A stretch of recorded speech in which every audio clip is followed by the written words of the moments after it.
Ladies and gentlemen, good day and welcome to the Godrej Agrovet Ltd Q3 FY'24 post-result conference call hosted by IIFL Securities Limited.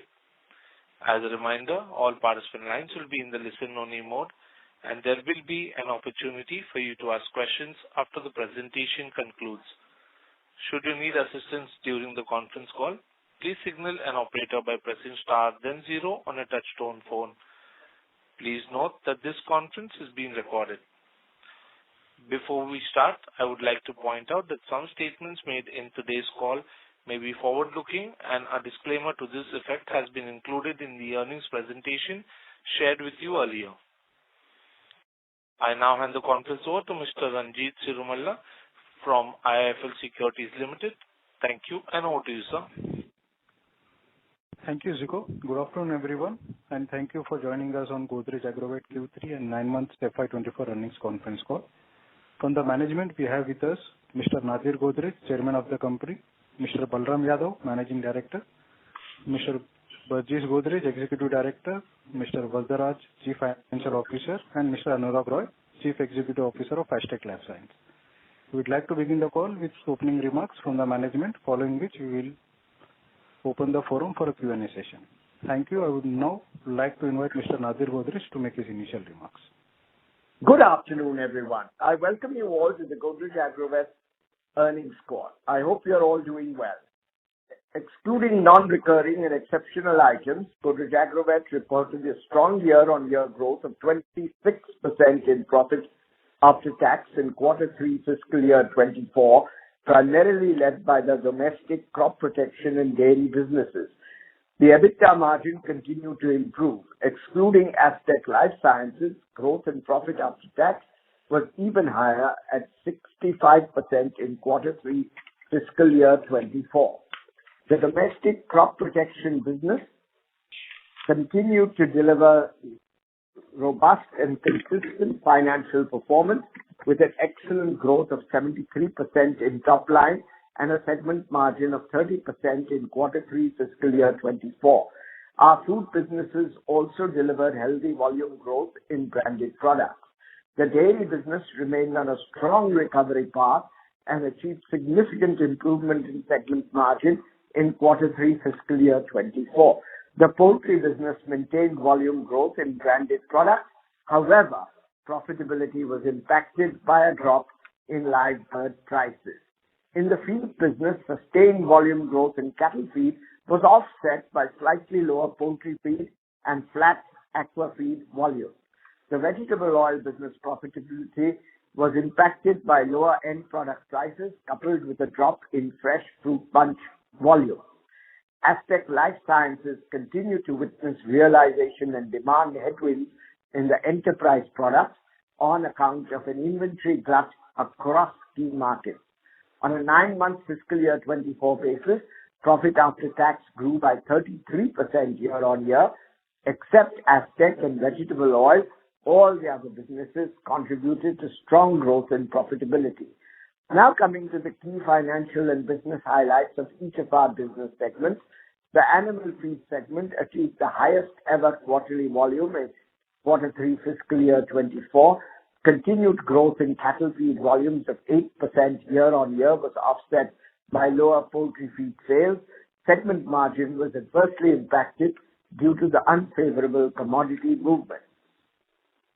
In the vegetable oil segment, lower end product prices and a marginal drop in fresh fruit bunches impacted top line and profitability in Q3 fiscal year 24.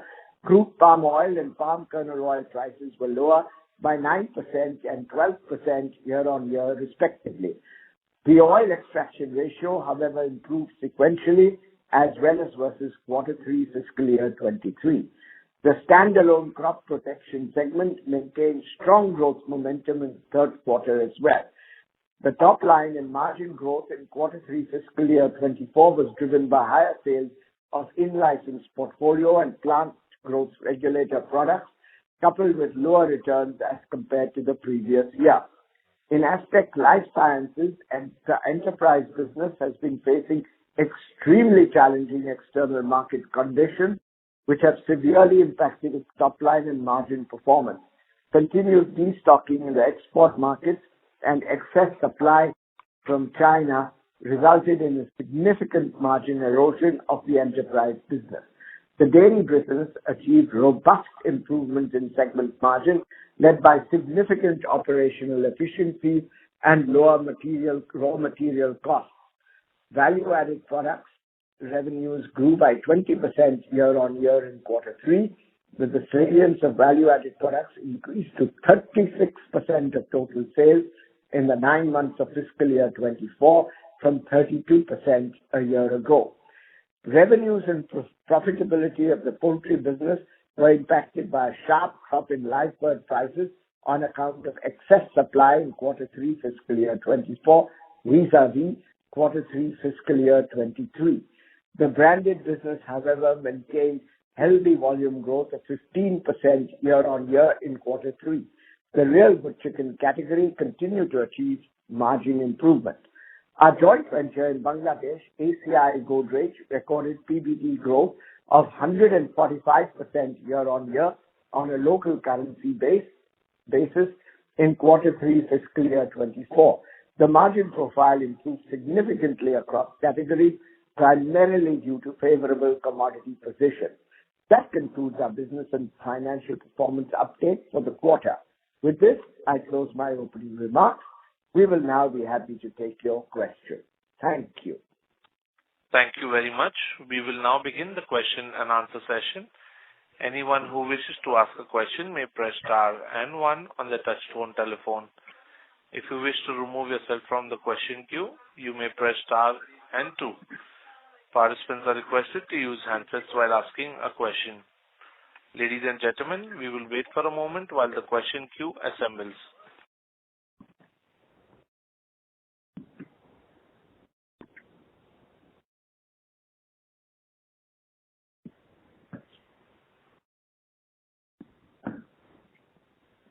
The first question is from the line of Sarvan Vora from Premier Capital. Please go ahead. Hi. Thanks for the opportunity. My first question is to Mr. Roy on Aztec Life Sciences. Sir, I wanted to better understand from you how we are looking at the CDMO business going ahead, and little more qualitative color from you on how things have panned out in the last 2-3 quarters since our R&D facility was commissioned. Yeah, thanks for the question. So our CDMO business is moving as per our guidance and targets. In fact, we are very much on mark to hit the numbers and performance on the CDMO. Clearly, from April, since we have put our new R&D centers, there have been a lot of products which we have put in pipeline. And at very fast pace, we are diversifying our existing portfolio from existing, enterprise products and planning to bring in new products as we get into the next financial year. So very well on track on CDMO side of the business, meeting or exceeding our guidance. Despite the challenges from, some of the innovator side of the business as well, there have been companies who have been deferring some of the CDMO volumes.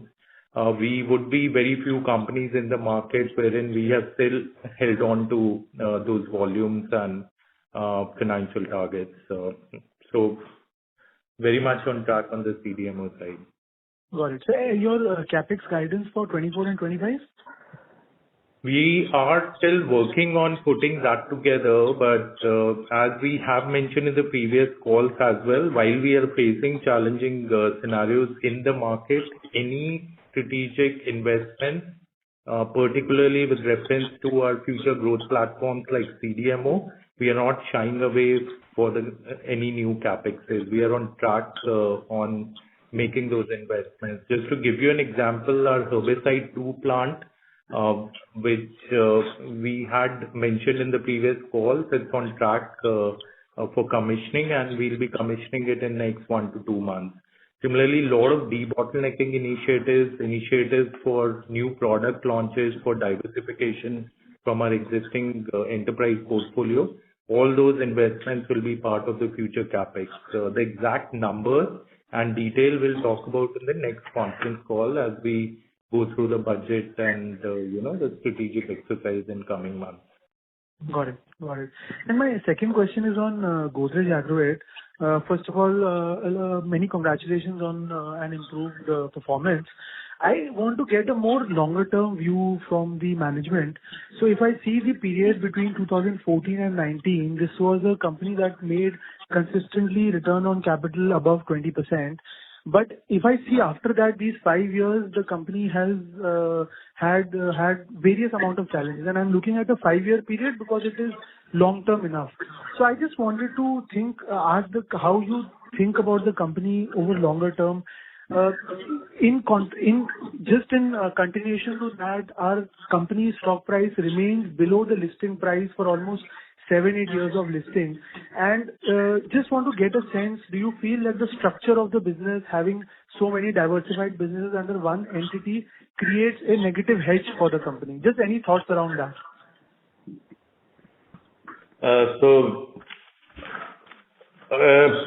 Let me just answer the portfolio question first. I think the food and agri businesses all over the world are cyclical as well as seasonal. And you have already seen what has happened to a company like Astec LifeSciences, which was a star company till about few quarters ago. But this is the nature of these businesses. And one of the advantages we had at one time of having these multiple businesses was hedge, because at least even if one or two businesses don't do well, rest of the businesses will do well. But of course, there is a realization that we should do a few things, but we should do them in a bigger scale, put bigger investments. I think that portfolio strategy is being played out, will be played out in time to come, and we are conscious of the fact that the share price needs to go up.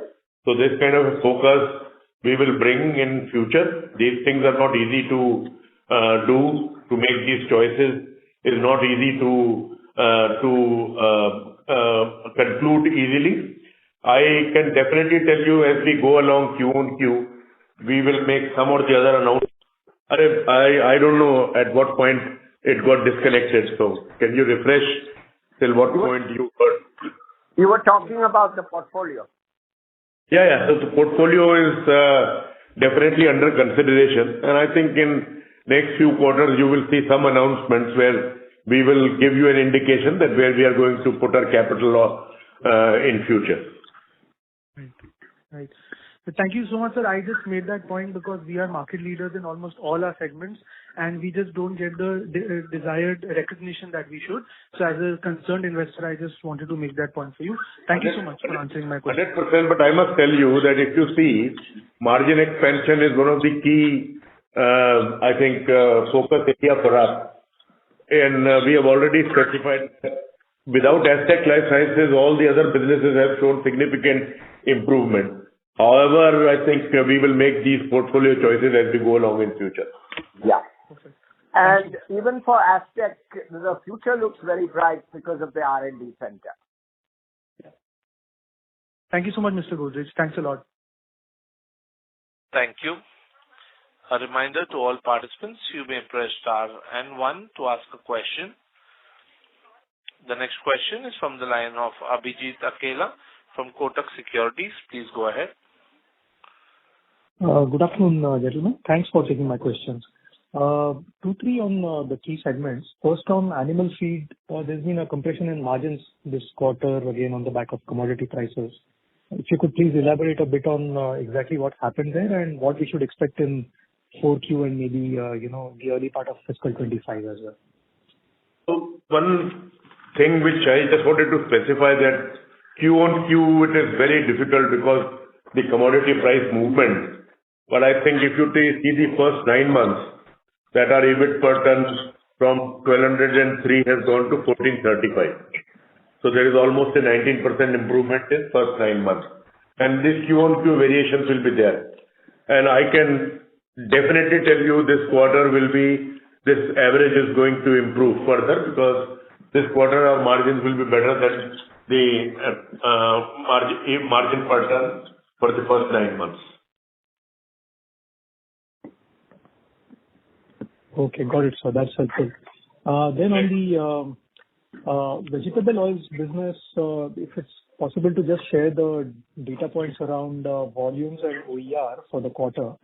And also just wanted to check, when we look at the revenue numbers for the quarter, it's about -2%, whereas the CPO realizations are down about -9%, and there's also a 4% decline in FFB arrival volumes. So, how do we arrive at a 2% revenue decline number? Is it value-added products that have contributed to the revenues? If you could please explain that. Thanks.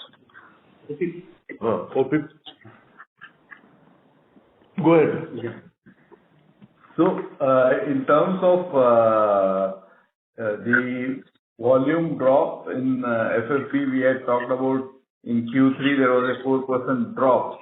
But if you were to look at it on a 9-month basis, we have an 8% growth in the FFB arrival, which is there. On the question in terms of revenue versus the volume, it's because of the mix which is there of value-added products. And was there any change in stock? In inventory, there is no significant change. No significant change. Okay. But on these value-added products, would it be possible to just quantify, the sales for the quarter? We will share it offline, Abhijit. Abhijit, one thing which I also want to tell you that this OPP business this is a plantation business. They are trees. Their behavior is never consistent with what has happened in past. So sometimes they will start producing early for a year, then they get delayed also because it depends on temperature, monsoon condition. So I'm saying that the way we look at this business is YTDs in every area. So YTD we will register a growth in volumes, no problem. We will also get close to last year OER, which is lagging a little because these 3 months, even though FFB volume is going to be less, the OER is very good. And pricing, is related to international prices. This area started declining also. That's for them. One additional thing is that the volatility of business is coming down, and that was the plan. We set up a refinery, and refinery is now fully operational, and has definitely hedged our drop in CPO prices to a certain extent. We also set up a solvent extraction plant, which is performing better than what we expected. We extract oil from palm kernel cakes also. So I think we will continue to undertake downstream investments in getting more and more value-added products out of the basic oil we produce. Sure, understood. Also, just animal feed category-wise growth rates for the YTD period, would it be possible to share that, cattle feed versus the others? Yeah. So cattle feed, in cattle feed close to 14% growth, but on a very big base of more than 500,000 tons. But the layer feed is our big problem where we have a 14% reduction, and that is not because we have lost market share. It is just because the population was low during the peak months, and that is also reflected in the very high or all-time high egg prices prevailing right now. In aqua feed, we have 15% growth. So overall, the growth is 4% in volume, but we believe that the year we will finish at about between 5.5 to 6% growth. Got it, sir. Thank you. Just one last thing, if I may, if you'll permit me. Sure. On Aztec, the CDMO revenues seem to be down year-over-year this quarter. So is it more of just a deferment issue, or is it something else? And can we expect a rebound in the fourth quarter? And then just on the Tyson business, the decline in live bird prices, is that primarily because of festive season or something else? And what's the outlook over there? Thank you so much. So I think seasonality of live bird prices is not new.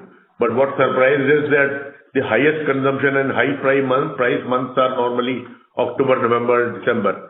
And there was so much of overproduction this year that the prices really declined. However, I must say that this correction has already started happening, and we believe that prices will be back at July, August levels in February and definitely by March, and will continue for a few more months. And for the Aztec Life Sciences, this quarter, the CDMO business was deferred into the subsequent quarter. So, it's not a loss in business. That's number one. The number two, as I mentioned earlier, we are on target to meet or exceed our commitment on the CDMO performances or revenues, as we have indicated in the previous call. And number three, I think, when it comes to the CDMO business, that's one of the suggestions from my side. The quarter-on-quarter performance typically doesn't work, because you'll see, a lot of times either some of the businesses are pulled into the previous quarters or deferred into the subsequent quarters. So quarter-on-quarter does not give a good gauge on how the business is doing. It's best to look at it on annualized basis. That will give you a great view on how the businesses are growing. Understood. Got it. Thank you so much, and all the best. Thank you. Thank you. A reminder to all participants, you may press star and one to ask a question. Our next question is from the line of Ankur Periwal from Axis Capital. Please go ahead. Yeah. Hi, sir. Thanks for the opportunity. Okay, so first question on Aztec again. We from an enterprise business perspective, there was, pretty a lot of pricing pressure there, due to which the mix had changed significantly. While CDMO, I take your point, in terms of more a Q-on-Q deferral, and hence from a YTD perspective, or maybe even from a full year perspective broadly. What are your thoughts how the business mix is changing? And secondly, given the new R&D center has been up and running, your thoughts in terms of increase in R&D budgets, the molecules, and if you are diversifying apart from azole chemistry to others? Right. So our guidance on increased focus on CDMO business remains intact. The new R&D center has really helped us in our initiatives, wherein we have created a good pipeline of the product as we get into subsequent years on the CDMO side.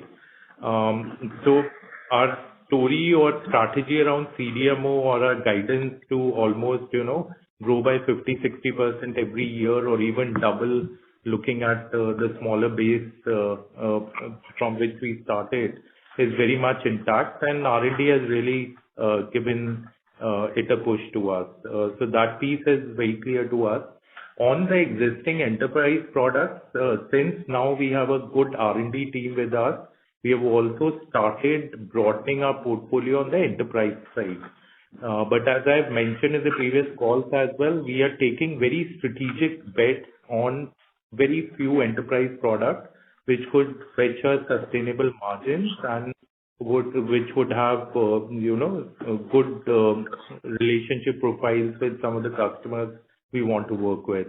So happy to say that at a very fast pace, we have been almost in the last stages of at least bringing in a couple of new products within the enterprise segment, and the impact of that will be seen in, say, FY'25 and beyond, on that part of the business as well.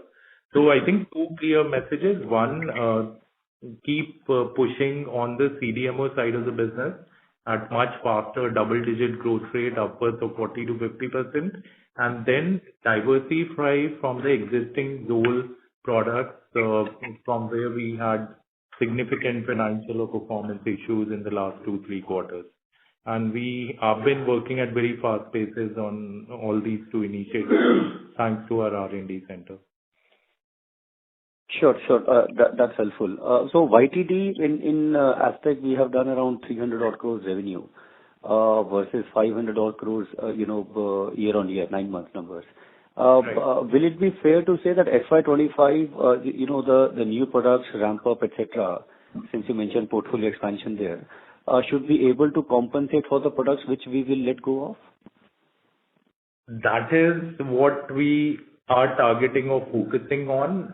To what extent we should be able to cover these gaps, we'll still have to see. So we are, As we get into FY'25, our goal is to, completely have a plan in place that if these products don't come back in the pricing or the volumes, we still are able to, get to some kind of financial performance which are appreciable.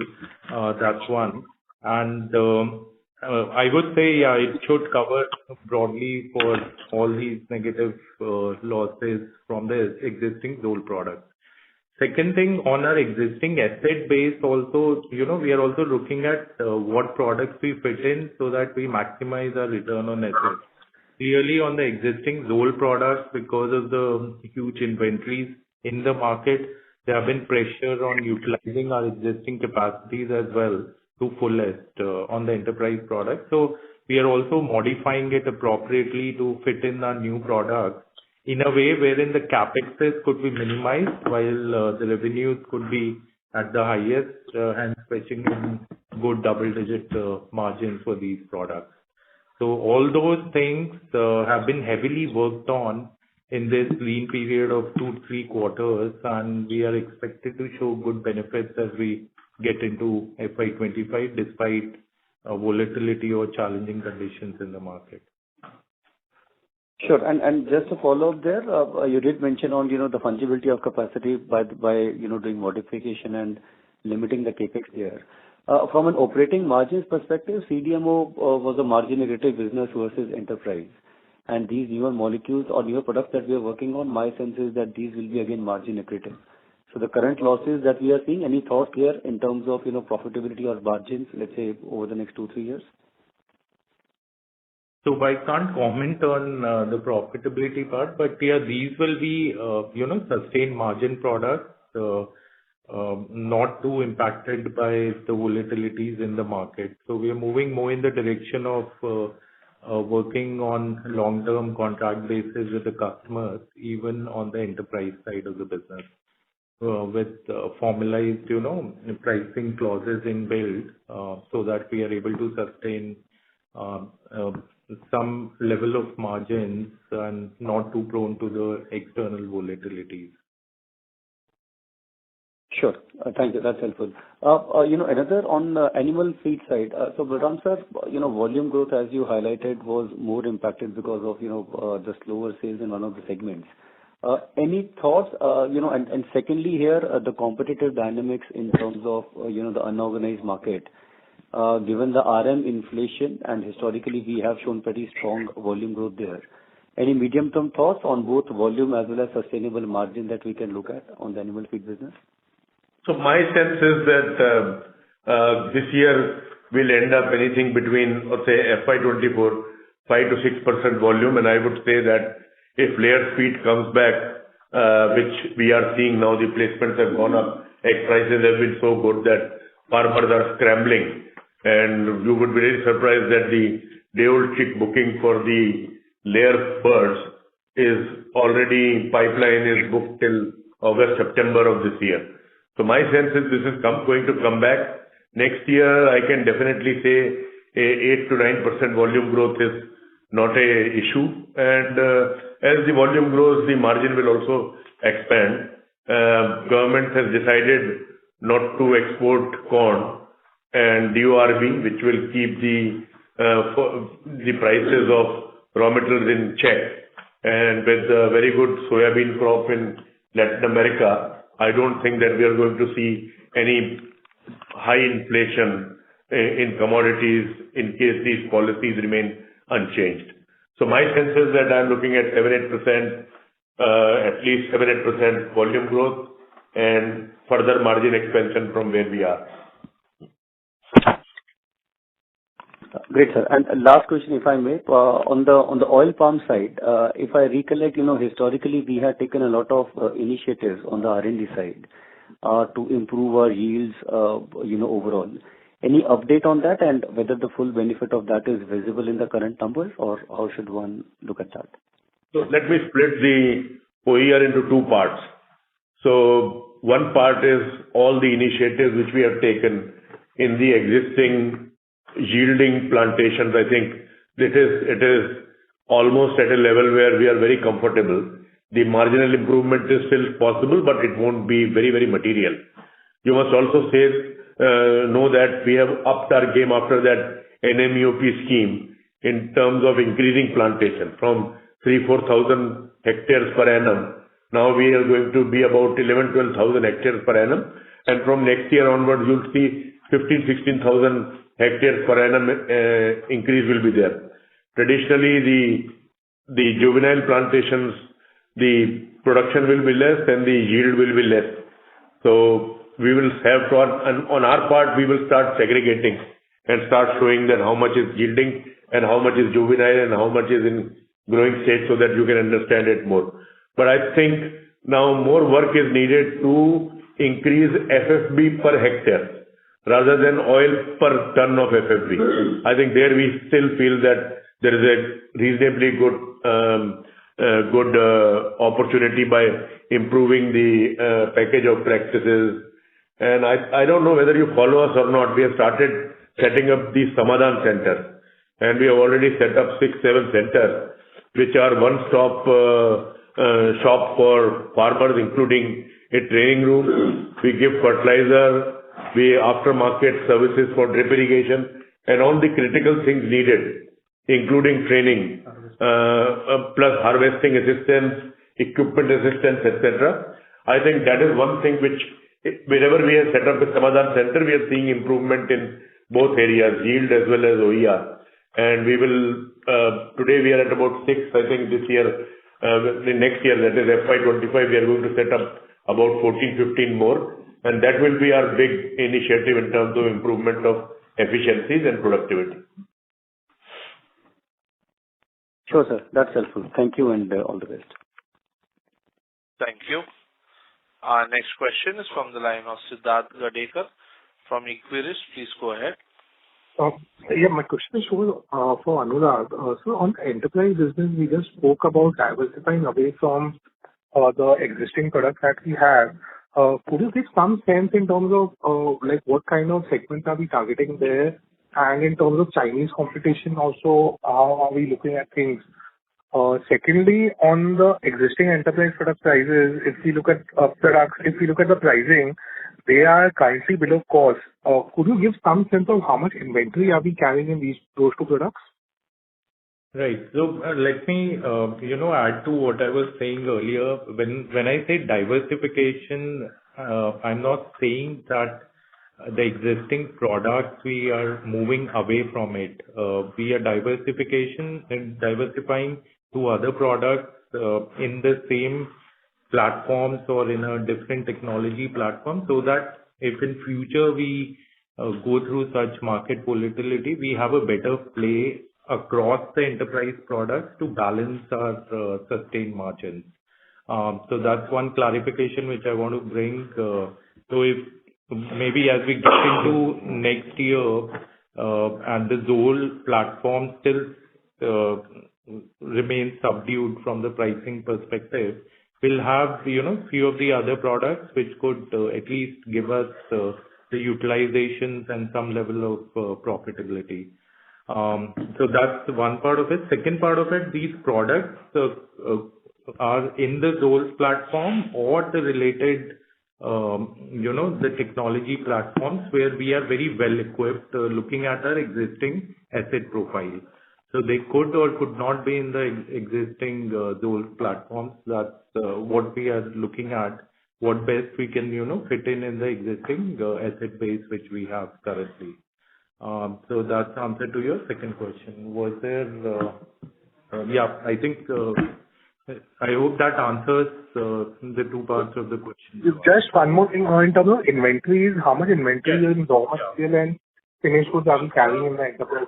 See, on the inventory side, on few of our products, we have been successfully able to liquidate our inventories, and we are at market price right now. So we are getting the products at the market price, and the final prices on those products are also selling at the market price.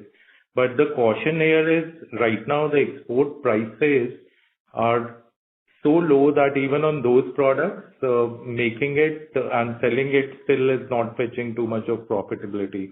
So on few of them, we have successfully liquidated our inventory. There are still one or two products where we're still carrying the inventories and very strategically looking at the right uptick in the demand profile.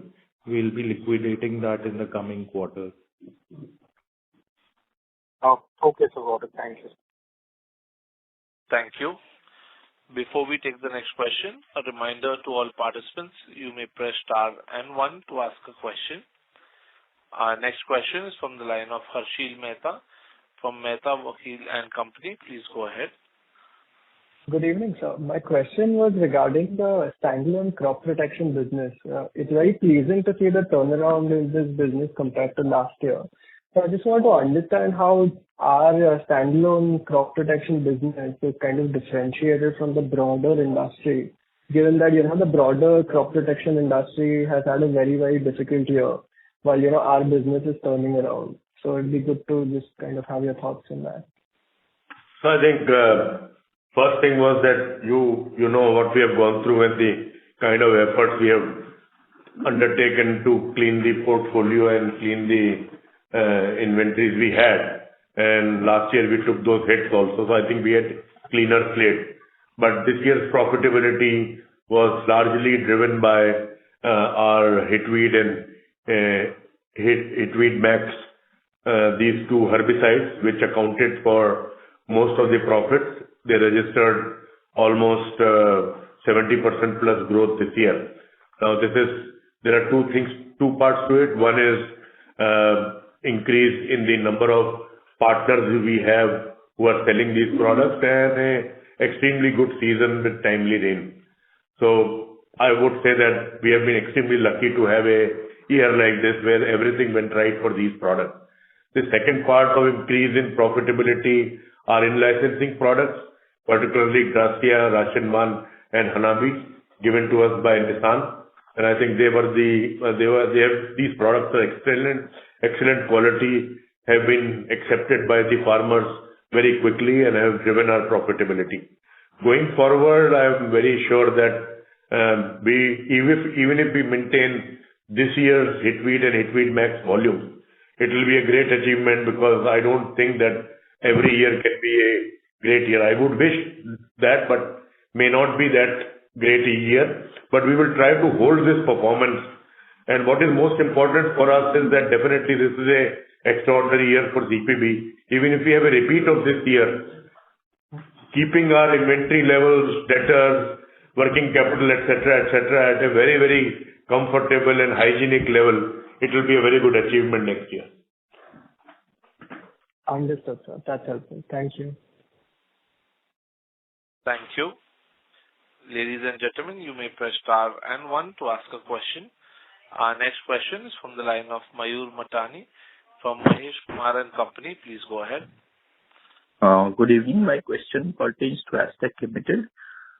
As you have mentioned that we are facing the challenges in the enterprise business side, but I would like to have more understanding as to what kind of quarterly run rate can we maintain in our enterprise segment side, because last quarter our revenues was hardly 30 crores. So in terms of revenues, taking into account the market which is there right now, will be able to have a revenue of 50 crores on a quarterly basis in the times to come, or that also seems to be difficult?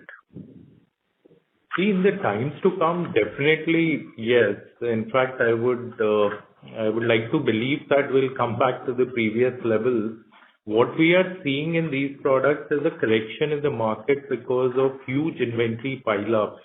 According to some analyst reports, or even if you pull up the export data and see how much of volumes have been pushed in some of these old products, you'll be surprised to look at those numbers. Those are equivalent to 12 to 18 months of the volumes actually which were floating around in the global market. Okay.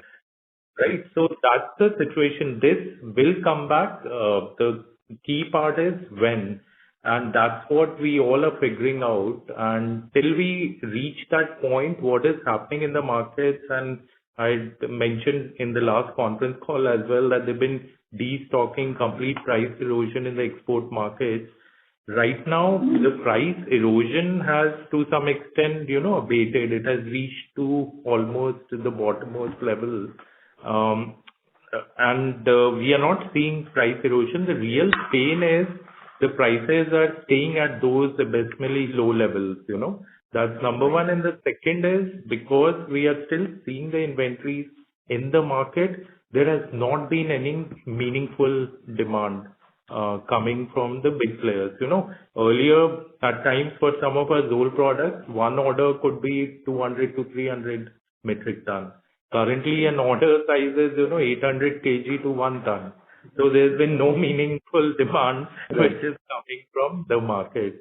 So now we are also reconfiguring in a way that we liquidate our inventories and then align our production to orders. So currently, on these enterprise products, most of the companies are moving in that direction till we achieve a substantial supply-demand balance.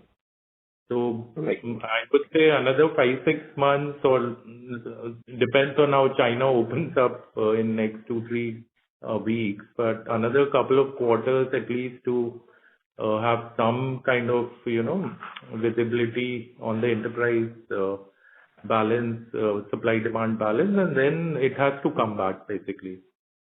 Okay. Right. And second pertains to the CDMO business. So my question basically pertains to the gross margins and the operating level profitability, which we can maintain over the future. So earlier, we were doing gross margins of 40% on a company level basis, where our CDMO business was a small proportion. Now, going by what you are saying and the future prospects, our CDMO business can easily cross the enterprise business. So when do you see that impact on the margins, positive impacts on the margin coming through at the company level? And our employee costs, so due to the negative operating leverage and the things that you have mentioned, that it stood at nearly more than 25% of our overall sales. So when the positive operating leverage will kick in from the new R&D facility as well as the increasing sale of the CDMO business? So right now, with this adversity in the market, good things that has happened is we had our R&D center, we are diversifying our enterprise portfolio and really pressing the pedal on the CDMO pipeline. And I would not hesitate to say that as we get into FY'25, with the current market situation persists, our CDMO component of the business will overtake the enterprise business, wherein we are definitely fetching 5 to 7% higher contributions as compared to the enterprise business. And add to that, we are now able to take up a lot of life cycle management projects in the R&D, which are again adding 4 to 5% margins on our product sales. So we are very confident that we get back to these gross margins or exceed those gross margins numbers which you have seen in the business earlier, and it could be as soon as maybe FY'25 or FY'26. So typically, as you know, for the CDMO business to kick off, if everything goes well on the commercial side and the development side, it takes roughly 3 years to scale up. So any new products coming into the pipeline, year 3 is when you realize the complete optimization and the revenues for those products. So that's what we are targeting, and I think we have deep confidence to achieve that in the coming years. So just I would like to know that we are mentioning that our contribution margins are 5 to 7% higher than the enterprise business, but the situation has changed quite a lot. So can you put a number to the contribution business in the CDMO business? Yeah, steady state. I meant steady state. So if you're making 20-25% on enterprise, you will be looking at 30% plus at least on CDMO, getting even as high as 35 to 40%. Okay. Thank you. All the best to you. Thank you. Thank you. Ladies and gentlemen, that was the last question for today. As there are no further questions from the participants, I now hand the conference over to the management for closing comments.